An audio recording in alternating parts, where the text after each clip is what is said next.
मैं रवि कुमार आप सभी व्यूअर्स का आपके चैनल फिजिक्स जी पे स्वागत करता हूं। तो आज का क्लास काफ़ी इम्पोर्टेंट है। विद्युत धारा चैप्टर हम लोग लगभग समाप्त करने पे है। लास्ट 2 क्लास में हम कुछ न्यूमेरिकल आप लोग को करवाए थे सीरीज और पैरेलल से रिलेटेड, लेकिन बोर्ड एग्ज़ाम में आप लोग का इलेक्ट्रिकल अप्लायंस जैसे कि आपका विद्युत हीटर, विद्युत केटली या इलेक्ट्रिक बल्ब, इसमें व्यय होने वाली ऊर्जा, इसकी शक्ति, इससे रिलेटेड निश्चित रूप से 1 या 2 न्यूमेरिकल आप लोग को पूछता है। दूसरा, जूल का नियम भी पूछता है कि किसी इलेक्ट्रिकल सर्किट में उत्पन्न ऊष्मा से रिलेटेड जूल का नियम या व्यय ऊर्जा से रिलेटेड जूल का नियम। और हम लोग बेसिक चीज़ अच्छी तरह से पढ़ चुके हैं, समझ चुके हैं। केवल एक बार आप लोग देख लीजिएगा तो फिर इससे रिलेटेड कोई भी क्वेश्चन आपको नहीं छूटेगा। जैसे कभी देखते होंगे कि कोई 100 वाट का बल्ब ले लिए आप, या कोई भी इलेक्ट्रिकल अप्लायंस आप खरीदते हैं तो उसका पैकेट पे आप लोग देखिएगा, जैसे बल्ब ही है तो देखिएगा कि 100 वाट 220 वोल्ट लिखा हुआ है। तो आखिर 100 वाट 220 वोल्ट लिखा हुआ है, या कोई हीटर है कहते हैं कि 1500 वाट का हीटर है 220 वोल्ट पर रेटेड है, या सबके घर में देखिएगा पानी का मोटर है, सबमर्सिबल मोटर है, तो उसका रेटिंग रहता है कि 220 वोल्ट 2 किलोवाट, यानी कि वह 2 किलोवाट पे यूज होता है। तो इसका मतलब हम लोग समझेंगे, और मतलब आप लोग समझ लीजिएगा तो आसानी से उससे रिलेटेड प्रॉब्लम भी आसानी से बना सकते हैं। तो सिंपल अगर आप लोग देखिए कि अगर कोई बल्ब है, सबसे सिंपल उदाहरण तो बल्ब का ही है।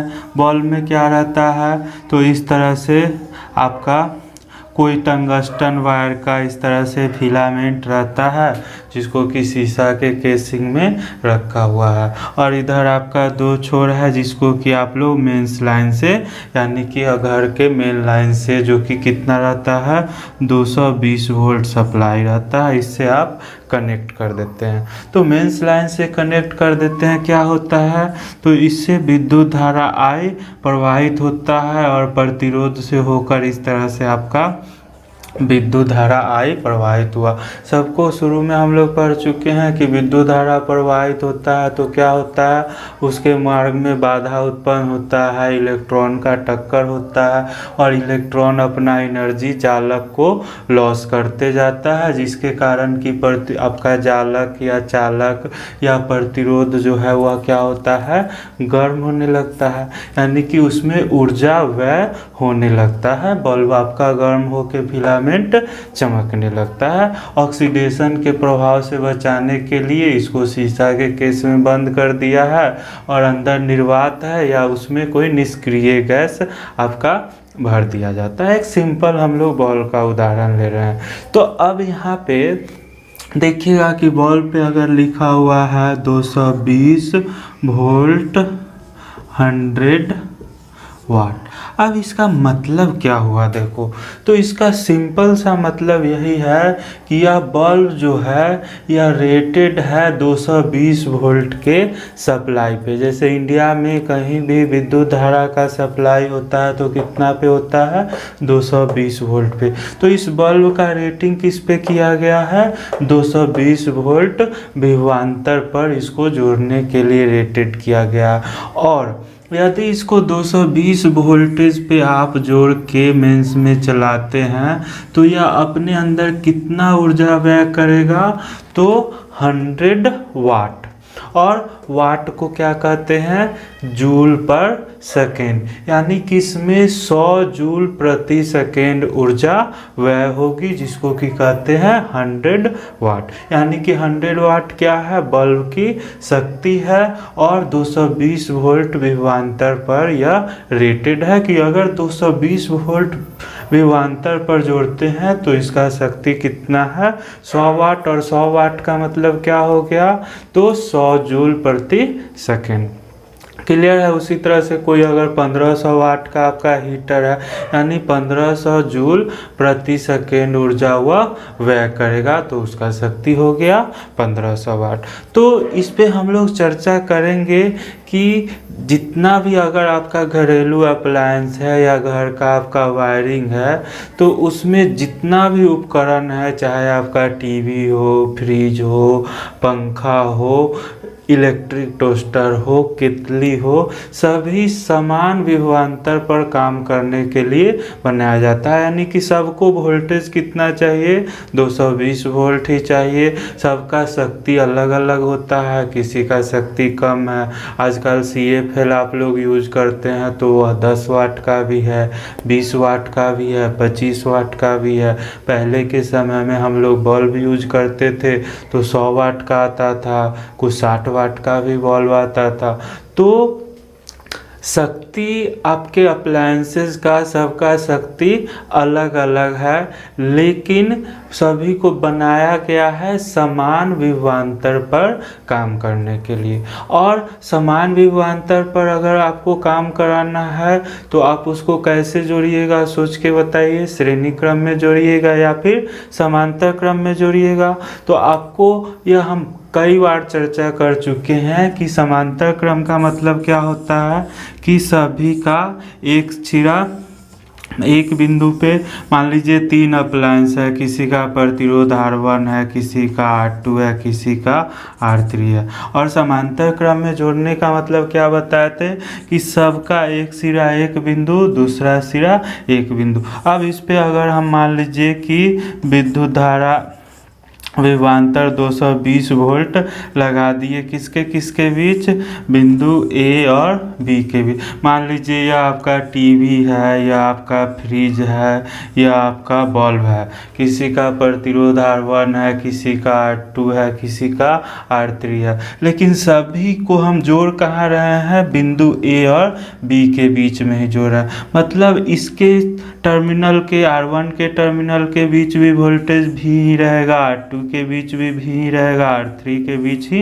क्योंकि क्यों सबका वोल्टेज समान रहेगा, क्योंकि समांतर क्रम में अगर सबको जोड़ रहे हैं मतलब सभी कोई फिक्स 2 बिंदु के बीच जुड़ रहा है। अगर A और B के बीच मेन सप्लाई वोल्टेज 220 वोल्ट है, मतलब सभी पे वोल्टेज कितना मिलेगा, 220 वोल्ट ही मिलेगा। हाँ, धारा की बात कहिएगा तो धारा शक्ति के अनुपात में, जिसका शक्ति अधिक है तो वह अधिक धारा लेगा, जिसका शक्ति कम है वह कम धारा लेगा। तो इस पे भी चर्चा करेंगे। लेकिन एक चीज़ आप लोग को यह क्लियर हो जाएगा यहाँ से कि चूंकि समांतर क्रम में क्या होता है, तो सभी प्रतिरोधों के बीच विभवांतर या विभव समान होता है। और घरेलू उपकरण जितना भी होता है हम लोग का, वह सभी क्या होता है, 220 वोल्ट पर, यानी कि समान विभवांतर पर काम करने के लिए बनाया जाता है।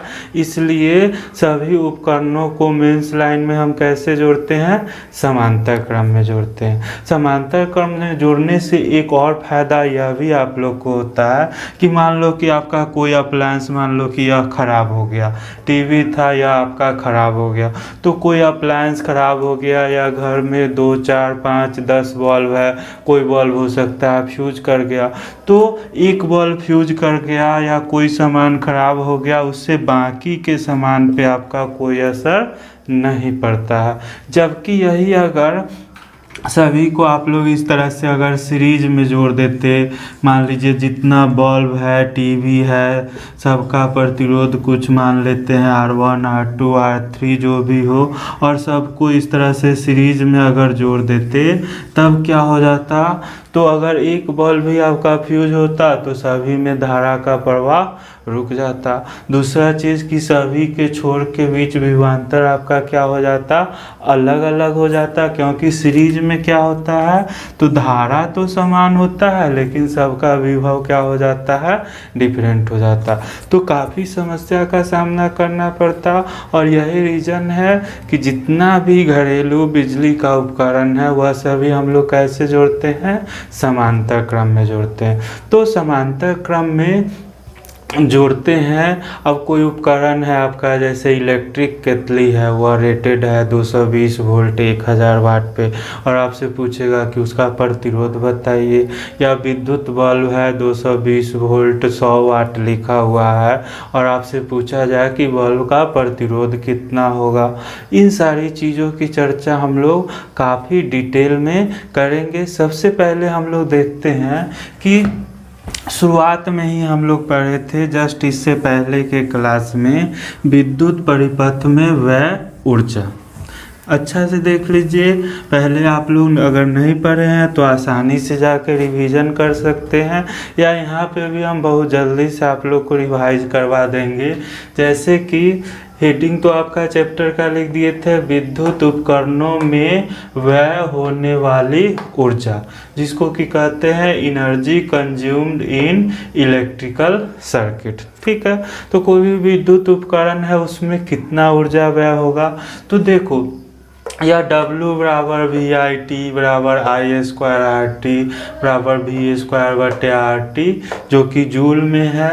या इसको अगर यह जो वर्क डन हुआ वही उसमें एनर्जी का व्यय भी है, और उसको अगर कैलोरी में कह लीजिए तो कैलोरी में क्या हो गया, W/J, जहाँ J बराबर आपका है 4.18 जूल पर कैलोरी, जिसे ऊष्मा का यांत्रिक तुल्यांक या जूल नियतांक भी कहते हैं। अब पूछ दिया है तो J पे थोड़ा सा आप लोग खास ध्यान रखिएगा। तो जितना वर्क डन आपको धारा मेंटेन करने में करना पड़ा, वही आपका उष्मा या हीट में बदल गया। तो इसमें तो कोई समस्या नहीं थी, और यह जूल में था। इसको अगर कैलोरी में आप निकालना चाहते हैं तो J से भाग देना पड़ता है, जहाँ की J क्या है 4.1 जूल पर कैलोरी, जिसको उष्मा का यांत्रिक तुल्यांक या जूल नियतांक कहते हैं। यह हम लोग पहले पढ़ चुके हैं। अब जब बात आएगी विद्युत शक्ति या पावर की, तो विद्युत शक्ति या पावर क्या हो जाएगा, तो कार्य करने की दर को शक्ति कहते हैं। तो W का वैल्यू आपको पता ही है, VIT या I² RT या V²/RT। कुछ नहीं करना है, पीक निकालने के लिए क्या हो जाता है, W/T। तो सब में T से आप भाग देते जाइएगा, सबका T कट जाएगा, बचेगा VI या I² या V²/R। और यह किस में है, वाट में। वाट का सिंबल क्या होता है, W होता है। अब यहीं से हम लोग थोड़ा सा समझने का कोशिश करेंगे। ये सब हम लोग पहले कर चुके हैं आसानी से। अगर यहाँ पे जल्दी से एक बार रिवीजन करना चाहे तो वह भी हम लोग कर सकते हैं। देख लो, मान लो कि कोई आपका बल्ब है या कोई प्रतिरोध R है, ध्यान से देख लीजिए, और इससे विद्युत धारा हम कह रहे हैं कि इस प्रतिरोध से धारा I प्रवाहित हो रही है। मान लीजिए कि कुछ समय तक T समय के लिए विद्युत धारा I प्रवाहित हुआ, और इसके सिरों के बीच का विभवांतर कुछ ले लेते हैं। मान लेते हैं कि प्रतिरोध के सिरों के बीच भी विभवांतर लगाने से इसमें I धारा प्रवाहित हुआ, और T समय तक धारा आपका प्रवाहित होता रहा। सबको पता है विद्युत धारा I बराबर क्या होता है, आवेश के प्रवाह की दर, यानी कि I बराबर क्या हो गया, Q/T। यहाँ से आप कह सकते हैं Q बराबर क्या हो गया, I/T। इसी को कहते समीकरण 1 मान लीजिए। और विद्युत विभव V की परिभाषा आप लोग जानते थे कि एकांक आवेश को एक बिंदु से दूसरे बिंदु तक ले जाने में किया गया कार्य। तो अगर इसके छोर के बीच विभवांतर V है, मतलब क्या हो गया कि इकाई आवेश पर कितना कार्य हो गया, V कार्य हुआ। इकाई आवेश पर V कार्य हुआ। विभवांतर V का मतलब क्या हो गया कि एकांक आवेश पे V कार्य हुआ। तो कि इसलिए Q आवेश पे कितना कार्य हो जाएगा, Q/V। तो W बराबर आपका क्या आ जाता था, Q/V आ जाता था। और Q के जगह पर इक्वेशन 1 से हम क्या रख देते थे, IT। तो क्या हो गया, तो V और Q के जगह पे रख दिए IT, यानी वर्क डन W बराबर क्या हो गया, Q/V, जो किसके बराबर हो गया, VIT के बराबर हो गया। अगेन आपको पता है कि V बराबर क्या होता है, IR। तो V के जगह पे जैसे ही IR रखेगा तो क्या हो जाएगा, तो जैसे ही V बराबर आई आर रख दिए V के जगह पे, और यह आपका क्या है आई टी है, क्या मिल जाता है आई स्क्वायर आर टी। अगेन देख लीजिएगा कि चूंकि V बराबर आई आर है तो I बराबर आप रख सकते हैं V बटे R। तो जैसे ही I के जगह पे V बटे R रखिएगा, स्क्वायर है तो इसका स्क्वायर कीजिएगा इंटू R इंटू टी कीजिएगा। देखिए क्या हो गया, V स्क्वायर बटे R square into R T. एक आर से एक आर कट गया, क्या बच गया V स्क्वायर बटे R इंटू टी। तो बहुत आसान है याद रखना भी। तो वर्क डन W आपको क्या मिल रहा है, तो एक तो आपको इस फॉर्म में मिल गया V आई टी, और या फिर V के जगह पे आई आर अगर रख दिए तो क्या मिल गया आई स्क्वायर आर टी। और अगेन I के जगह पे जैसे ही V स्क्वायर V बटे R रखे, चूँकि V बराबर आई आर है, I बराबर क्या हो गया V बटे R। तो जैसे ही I के जगह पे V बटे R रखिएगा, क्या मिल जाएगा आपको V स्क्वायर बटे R इंटू टी।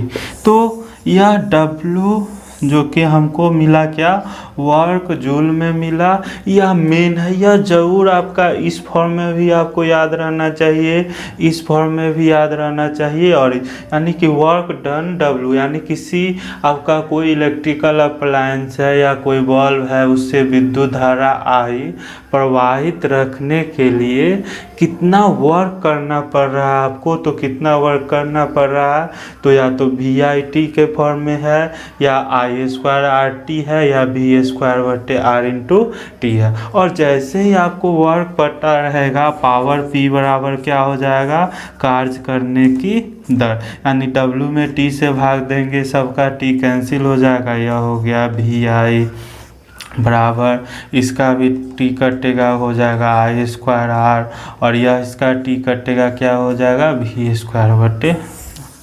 तो हम दोबारा से भी पहले भी चर्चा कर चुके थे, दोबारा से भी कर दिए। यह दोनों फॉर्म आपको ज़रूर माइंड में रखना चाहिए। अगर यह पता है तो हम लोग काफ़ी इंटरेस्टिंग रिजल्ट के बारे में आगे चर्चा करेंगे। ये सब आपका पहले भी हम बता ही चुके हैं। तो हम कुछ प्रॉब्लम लेते हैं आप लोग के लिए, और उस प्रॉब्लम के आधार पे चर्चा करेंगे कि कितना उसका प्रतिरोध होगा। जैसे 220 वोल्ट 100 वाट रेटेड बल्ब है, तो उसका प्रतिरोध कितना होगा, उसको श्रेणी क्रम में जोड़ने से क्या होगा, समांतर क्रम में जोड़ने से क्या होगा, और जल्दी से हम लोग जूल का नियम भी देख लेंगे। तो यहाँ तक देख लीजिए आपको लोग। अगला स्क्रीन हम लिखते हैं फिर से। तो हम लोग जल्दी से आगे देख लेते हैं। मेन दो इक्वेशन हम बार बार कहेंगे, कई बार निकाल भी दिए हैं कि एनर्जी डेसिपेटेड किसके बराबर है किसी भी सर्किट में, तो धारा को मेंटेन रखने में किए गए कार्य W के बराबर है, जो कि किसके बराबर है V आई टी बराबर आई स्क्वायर आर टी बराबर V स्क्वायर बटे आर टी। यह तीनों फॉर्म आपका इम्पोर्टेंट है, और यही किया गया कार्य क्या हो जाता है, तो ऊष्मा के रूप में भी आपका बदल जाता है। और दूसरा कार्य करने की दर, जिसको कह सकते हैं शक्ति, तो P बराबर क्या हो जाएगा W बटा T। तो सबका T आपका तीनों फॉर्म का T देख लीजिए, बटा T जैसे ही कीजिएगा कैंसिल हो जाएगा, और P बराबर मिल गया V आई बराबर आई स्क्वायर आर बराबर V स्क्वायर बटे।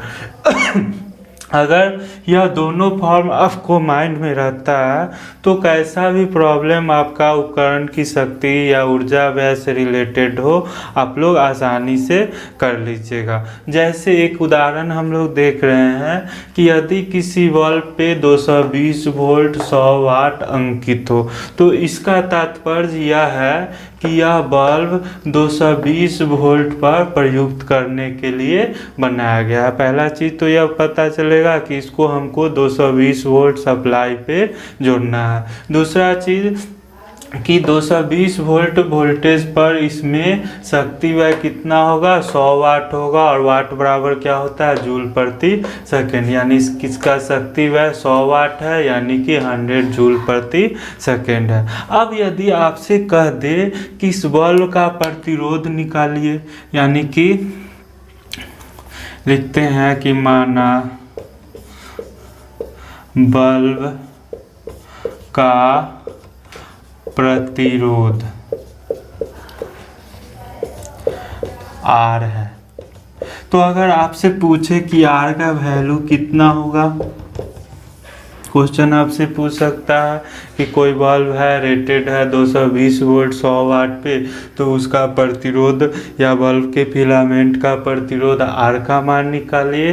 अगेन देखिए यही इक्वेशन आपको काम देगा। आपको पता है कि P का वैल्यू कितना है, 100 वाट है, या तो आपको पता है। दूसरा चीज़ कि विभवांतर भी आपको पता है कि कितना पे रेटेड है, 220 वोल्ट पे रेटेड है। तो ये दो चीज़ आपको पता है और आपको निकालना क्या है, देख लो, R निकालना है। तो किस फॉर्म का यूज कीजिएगा, आपके पास VI भी है, P बराबर VI भी है, P बराबर I स्क्वायर R है और P बराबर VA स्क्वायर बटे R है। तीनों फॉर्म में आप देखिएगा कि किस फॉर्म का इंफॉर्मेशन हमको अवेलेबल है। तो हमको P पता है और V पता है, यानी कि आप कौन इक्वेशन यूज कीजिएगा, तो P बराबर देख लो VA स्क्वायर बटे R। तो हमेशा आपको तीनों फॉर्म इक्वेशन का पता रहना चाहिए। जैसे P बराबर क्या है, तो कार्य करने की दर यानी कि W/T है, और यह किसके बराबर है, VI के बराबर है। यह बराबर है I स्क्वायर R के, और यह बराबर है VA स्क्वायर बटे R के। हम काफ़ी जोर इस पे दे रहे हैं क्योंकि यही आपका प्रॉब्लम सॉल्व करने में मदद करेगा। तो आपको P का वैल्यू पता है, V का वैल्यू पता है, R का वैल्यू पता है। कौन फॉर्म हम लोग यूज कर लेंगे, तो P बराबर VA स्क्वायर बटे R। यहाँ से आप आसानी से देखिएगा R बराबर क्या हो जाएगा, VA स्क्वायर बटे P। आप P का वैल्यू रख दीजिए। V का वैल्यू कितना है, 100 वाट है, यानी V का वैल्यू कितना है आपका, 220 वोल्ट है। तो 220 गुने 220 और बटे विभवांतर आपका पावर P कितना था, 100 वाट था, तो बटा 100 कर दिए। देखिए 2 जीरो आपका कट गया और R का मान आपका आ जाएगा 22 गुने 22 कर लीजिए, कितना होगा, 44 484, यानी कि 484 ओम। तो इस तरह से आप इसका कोई अगर अप्लायंस था, एक सिंपल बल्ब का ही एग्जांपल हम लोग लेके चल रहे हैं। अगर उसका वोल्टेज 220 वोल्ट था और 100 वाट पर रेटेड था, तो उसका प्रतिरोध आसानी से आप निकालिए, कितना हो गया, 484 ओम। अब मान लो आपको कहे कि इसमें प्रवाहित धारा बताइए, तो आपको पता है V बराबर क्या होता है, I, या I बराबर क्या हो जाएगा, देख लो V बटे R। तो आसानी से आपको V का वैल्यू पता ही है 220 वोल्ट, और R का वैल्यू आपने निकाल ही लिया है, कितना, 484 ओम। तो धारा I आपका जो भी होगा कट के I बराबर कितना हो जाएगा, आप देख लीजिए। अगर इसको 2 से काटते हैं, 2 दूनी 4, 2 चक 8, 2 दूनी 4, 2 से यह हो गया 110। 11 से फिर अगर 10 बार में 22, यानी कि 10 बटा 22, 2 बचे 10, 2 से 11, 5 बटे 11 एम्पियर। तो कोई समस्या हम लोग को नहीं हो रहा है। अगर 100 वाट का बल्ब था, 220 वोल्ट पे रेटेड था, तो सबसे पहले आपको अगर उसका प्रतिरोध निकालना था, कौन हम लोग यूज कर दिए, तो P बराबर VA स्क्वायर बटे R। जैसे ही P बराबर VA स्क्वायर बटे R हुआ, R का वैल्यू हो गया VA स्क्वायर बटे P। V का वैल्यू आपको पता था 220 स्क्वायर है, तो 220 गुने 220, पावर आपका 100 वाट था, तो 22 गुने 22 कितना हो गया, 484 ओम हो गया। दूसरा चीज़ कि अगर यहीं पे हमको कहे कि बल्ब से प्रवाहित धारा का मान निकालिए, आपको पता है V बराबर क्या होता है IR, और यह भी आपको हमेशा ध्यान में रखना है, सबसे ज़्यादा यूज यह इक्वेशन होता है। तो I बराबर क्या हो गया, तो VR इधर गया V/R। V का वैल्यू आपको पता है 220 वोल्ट बटा R कीजिएगा, R कितना है 484 ओम, कट के हमको मिल गया कितना 5/11 एम्पियर। तो आसानी से हम लोग इस तरह का कोई भी प्रॉब्लम कहेगा बहुत आसानी से हम लोग सॉल्व कर लेते हैं। तो ये देख लीजिए हम लोग कि कोई भी उपकरण में व्यय होने वाली ऊर्जा काफ़ी चर्चा कर लिए। एक आपका काफ़ी इम्पोर्टेंट है कि विद्युत धारा के ऊष्मीय प्रभाव से संबंधित जूल का नियम, यह भी काफ़ी बार पूछ चुका है और बहुत ही सिंपल है। देखो जूल का नियम क्या हो जाएगा, तो आपको पता है कि किसी भी सर्किट में व्यय ऊर्जा या वर्क किसके बराबर है I²RT पे। तो यही कार्य या यही ऊर्जा किस में बदल जा रहा है, ऊष्मा में बदल जा रहा है। तो ऊष्मा किस पे रिलेट कर रहा है, विद्युत धारा I पे, प्रतिरोध R पे और समय T पे। इसी तीन को हमने क्या कर दिया है कि जूल महोदय ने जूल का नियम के रूप में पढ़ते हैं। तो इसको आप लोग यहाँ तक देख लीजिए, जूल का नियम भी लिख देते हैं, बहुत सिंपल है आप लोग के लिए।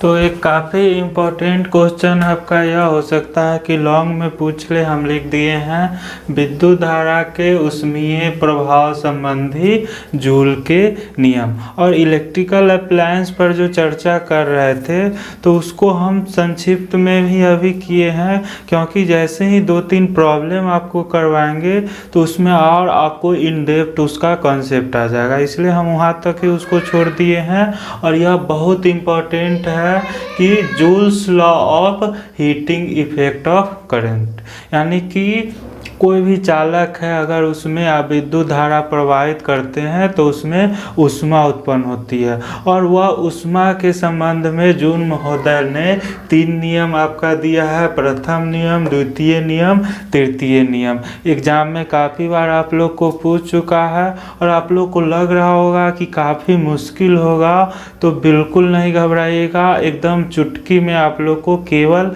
एक बार ध्यान से देख लीजिए तो हमेशा याद रहेगा। कैसे होगा जल्दी से हम लोग देख लेते हैं। सबसे पहले क्या लिखे हैं, हेडिंग आप लोग ध्यान से देखिए, विद्युत धारा के ऊष्मीय प्रभाव संबंधी जूल के नियम। इंग्लिश में भी लिख दिए हैं Joule's laws of heating effect of current. अब इसमें क्या है, तो सबसे मेन आपको हमेशा कहे हैं कि वह जो वर्क डन निकाले थे भी के जगह पे IR कर दे रहे थे तो I²RT या V²/RT, जो कि किसी चालक में धारा प्रवाहित रखने में किया गया कार्य था, वही किस में बदल जा रहा था, हीट में बदल जा रहा था। तो हम एक जनरल टर्म ले रहे हैं H बराबर I²RT और बटा J।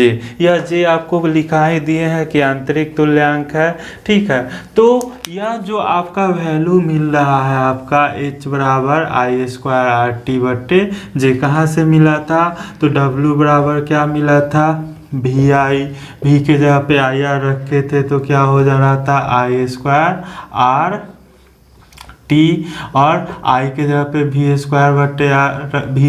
रख रहे थे तो क्या मिल जा रहा था V²/R×T। और मेन यही सूत्र है आपका, और इसी से पावर भी निकल जा रहा था। क्या कर रहे थे, तो T से यह आपका क्या था VI/T था, V के जगह पे IR रखे थे तो I²RT हो गया था, और I के जगह पे V/R रखे थे तो V²/RT मिल रहा था। मेन मास्टर की इसी को समझिएगा आप लोग। अब इसी से वर्क अगर मिल जा रहा था, यांत्रिक तुल्यांक J से भाग दे रहे थे तो ऊष्मा हमको मिल रहा था, हीट मिल रहा था।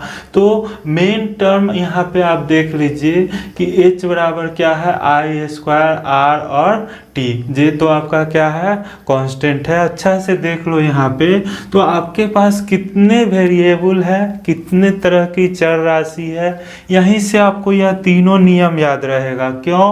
क्योंकि आपके पास क्या है, आई है, आर है और टी है। ध्यान से समझ लो, h बराबर आई स्क्वायर आर टी बटे जे है, जे आपका कांस्टेंट ही है।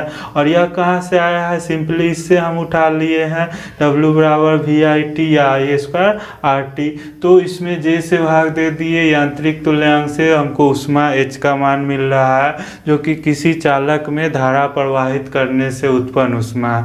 तो h जो है यह किन किन टर्म पे आपका निर्भर कर रहा है, तो I पे निर्भर कर रहा है, R पे निर्भर कर रहा है और T पे। याद रखिएगा, तीन वेरिएबल है हमारे पास, I यानी कि धारा, R यानी कि प्रतिरोध और T यानी कि समय। अब जब नियम यह आपको लिखना होगा, प्रथम नियम, द्वितीय नियम या तृतीय नियम, हीटिंग इफेक्ट जूल का जो नियम है किसी चालक में प्रवाहित उष्मा से संबंधित, या joules law of heating effect of current के लिए आपको याद रखना है कि जब भी कोई चालक में अगर धारा प्रवाहित कर रहे हैं तो वह किस पर निर्भर कर रहा है, आई पे, आर पे और टी पे। और चालाकी क्या कीजिएगा, तो कोई दो को कांस्टेंट ले लीजिए। जैसे कि यहाँ पे देखिए कि आई स्क्वायर आर और टी है, हम क्या कर लिए, तो आर और टी को नियत मान लिए कि कोई चालक है उसका प्रतिरोध आर को आप कांस्टेंट कर लिए और टी को भी कांस्टेंट कर लिए, बचा क्या, आई स्क्वायर। और सिंपली लिख देंगे कि यदि किसी नियत प्रतिरोध के चालक में नियत समय, ध्यान दीजिएगा, नियत प्रतिरोध यानी कि R कांस्टेंट हो गया और नियत समय, तो आपके पास तीन राशि है, धारा I, प्रतिरोध R और समय T। उसमें से क्या करना है, तो कोई दो को आपको नियत मान लेना है और जो बचेगा उसके वह क्या हो जाएगा, समानुपाती हो जाएगा। तो देख लीजिए, प्रथम नियम क्या लिख रहे हैं, तो किसी नियत प्रतिरोध के चालक में नियत समय में प्रवाहित धारा के कारण उसमें उत्पन्न उष्मा का परिमाण धारा के वर्ग के अनुक्रमानुपाती होता है, अर्थात H proportional to I square. तो मेन यह आपको याद रखना है कि H proportional to I square कब होगा, तो यह इक्वेशन आपको पता है कि H बराबर आई स्क्वायर आर टी होता है। क्या किए, तो R और T को जैसे ही कांस्टेंट कीजिएगा, H किसके समानुपाती हो गया, आई स्क्वायर के। तो लिख दिए H proportional to I square, जब R तथा T कांस्टेंट है। एक बार R और T को कांस्टेंट मान लिया है, दूसरा नियम में क्या कर रहे हैं, तो I को कांस्टेंट कर लीजिए और T को कांस्टेंट कर लीजिए। अगर I कांस्टेंट हो गया और T कांस्टेंट हो गया, बचा क्या, R, तो H प्रोपोर्शनल टू क्या हो गया, R। तीसरा नियम में फिर क्या कर लिए, तो I को और R को कांस्टेंट कर लिए, बचा क्या, T, तो H प्रोपोर्शनल टू T।